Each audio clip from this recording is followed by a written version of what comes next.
The theme of what I'm going to share with you is believe in yourself.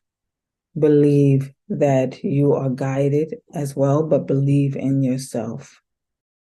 I didn't grow up with all of this affection, all of this I love yous. And I never heard it until my mother didn't know what she was saying. Imagine that. I didn't remember my mother saying I love you until she had dementia. I don't even think she understood what she was saying. Maybe she did. And when she said it, I grabbed hold of it like it was golden, like, oh God, she said, I love you. But my mother showed love. And then my mother also showed brutal treatment, the words she chose to say toward me and the way she would look at me and things like that. So I had the acts of love by putting clothes on my back, by putting food on the table, things like that when she wasn't depressed. But then I never heard the words, I love you, which a lot of people nowadays get caught up in. You never heard, I love you. Well, on top of that, I don't remember the last time she and I embraced. My father, I don't remember. He hugged me when I last saw him. I was 13 years old before he passed away. And if I got a hug, I don't remember. Kiss, I love you, none of that.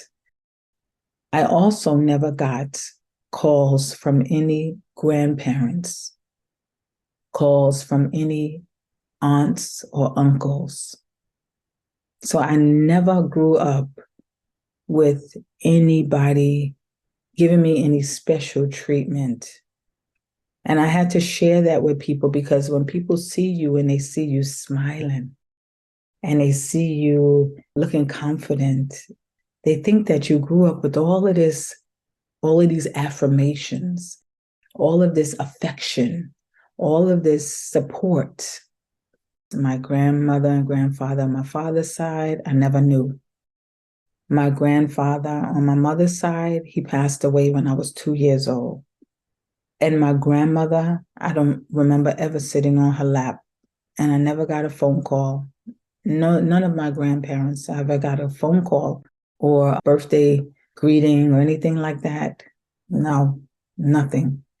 So you may wonder and say, well, how does she have such a happy, positive, confident countenance? Well, I can testify and tell you that it's because of my belief in the power that created me, the belief that somebody loves me, the creator of my grandparents, the creator of my parents, the creator of my aunts, the creator of all of my family loves me when no one seems to love me. When it seems like they can't give you love, when you can't get it from a significant other. Sometimes you go in relationships, right? Because you don't get that love from your parents, or anybody around you. It may cause you to throw yourself into a relationship that you have no business in. So I have been in relationships growing up before I was ready, before I really understood what I was looking for and what I needed. Because, people feel if you don't get love from your parents, you end up looking for a significant other. So you end up in relationships where even that person may not have gotten love from their parents. And so they go looking for love from you. And you don't even know how to give love because you don't even know how to give love because you were never shown how to give love. You never received it. You can't give what you don't have and what you never received. You can't, right? I think when you learn that you are loved, right? For me, I had to sit with myself, be with myself so I could understand what is it that you seek in other people? What is it that, because what happens is that, and this has happened to me, go in relationships and you realize people can't give you what they don't have to give. makes you disappointed. So you keep getting disappointed because you don't realize that you have to have self-love. And so what happens is that I never stay in relationships that don't serve me. Never. Whether it's a job, a relationship with a boss, or if it's a personal relationship. Because if it doesn't serve me, it's like I don't need to be here. Because when you learn how to believe in yourself and believe that something out there, some source, God Almighty, loves you, you just cannot settle for anything that feels less than what you know. You cannot settle for something that doesn't know what they're looking for. You just end up going on a sabbatical.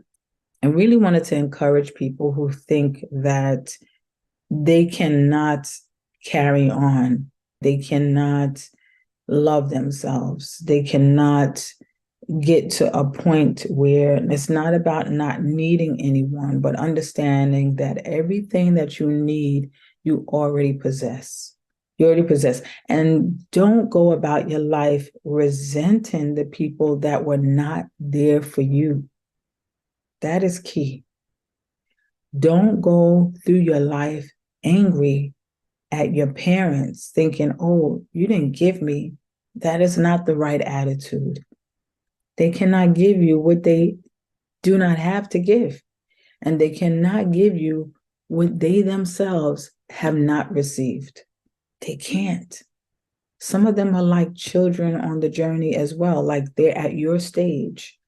You may be saying, you should have been at that stage where I could be learning from you. Should have, could have, but it's not. The reality is they are not there, and you have to accept that. And so the torch has been passed on to you. And what are you going to do with the torch? Are you going to drop it on the floor, or are you going to take the torch and run with it? As in fix those things in your family that you say are not right. How are you going to present yourself given this dirty cup or this cup that has been passed down to you that you judge? It is your cup now. Are you going to fill it up? Or are you going to throw it away? You could sit there with the cup in your hand, the dirty cup in your hand, and go, yo, they gave me this dirty cup. Or you're going to go wash it out. What are you going to do with that cup? You got to believe in yourself. You got to believe in yourself.